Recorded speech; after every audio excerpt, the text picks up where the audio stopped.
মার্কিন president Donald Trump দাবি করেছেন, রুশ প্রেসিডেন্ট ভ্লাদিমির পুতিন তার অনুরোধে এক সপ্তাহের জন্য কিয়েভ সহ ইউক্রেনের বিভিন্ন শহরে হামলা না চালানোর ব্যাপারে সম্মত হয়েছেন। বৃহস্পতিবার এক সংবাদ সম্মেলনে ট্রাম্প বলেন, তীব্র শীতের মধ্যে মানবিক বিবেচনায় তিনি ব্যক্তিগতভাবে পুতিনকে কিয়েভ সহ অন্যান্য শহরে হামলা বন্ধ রাখতে অনুরোধ করেছেন। তবে কিভাবে বা কখন এই অনুরোধ জানানো হয়েছে এবং হামলা বন্ধের সময়সীমা কখন শুরু হবে তা পরিষ্কার করেননি তিনি।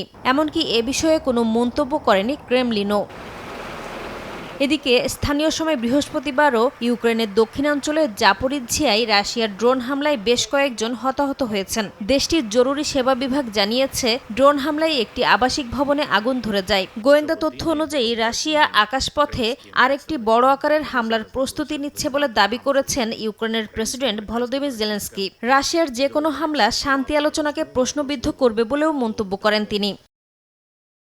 এমন পরিস্থিতিতে ইউক্রেনের ড্রোন ও ক্ষেপণাস্ত্র হামলার ঘটনায় রাশিয়ার কড়া সমালোচনা করেছে ইউরোপীয় ইউনিয়ন। রাশিয়া শান্তি আলোচনাকে গুরুত্ব দিচ্ছে না অভিযোগ করে ইইউ এর শীর্ষ কূটনীতিক কায়া কালাস জোর দিয়ে বলেন, ইউক্রেন যুদ্ধ ইউরোপের নিরাপত্তার সঙ্গেও জড়িত, তাই শান্তি আলোচনায় ইউরোপকে অবশ্যই যুক্ত থাকতে হবে। তবে যুক্তরাষ্ট্রের নেতৃত্বে হওয়া আলোচনায় ইউরোপীয় নেতাদের মতামত উপেক্ষিত হতে পারে বলে আশঙ্কা প্রকাশ করেন তিনি। চলমান পরিস্থিতিতে ইউক্রেন যুদ্ধ বন্ধে আগামী রোববার আবারও রাশিয়া ইউক্রেনের প্রতিনিধিদের আলোচনার কথা রয়েছে। নাসরিন রুমি, সময় সংবাদ।